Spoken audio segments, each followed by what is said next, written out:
தென் சென்னை நாடாளுமன்ற உறுப்பினர் பதவிக்கு போட்டியிடும் அதிமுக வேட்பாளர் ஜெயவர்தன் வேட்பு மனு தாக்கல் செய்தார்.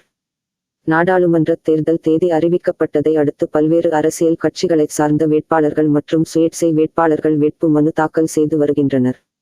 அதிலும் சென்னையில் பெரிதும் எதிர்பார்க்கப்படும் நட்சத்திர வேட்பாளர்கள் போட்டியிடும் தென்சென்னை நாடாளுமன்ற உறுப்பினர் போட்டியிடும் வேட்பாளர்கள் இன்று வேட்பு மனு தாக்கல் செய்வதாக அறிவித்திருந்தனர். அதன்படி டென்ஷனர் நாடாளுமன்ற உறுப்பினர் பதவிக்கு போட்டியிடும் அதிமுக வேட்பாளர் ஜெயவர்தன் அவர்கள் இன்று காலை 12 மணி அளவில் அடையார் மண்டலம் 13 அலுவலகத்தில் உள்ள மண்டல தேர்தல் அதிகாரி அமித் யாப் அவர்களிடம் வேட்பு மனு தாக்கல்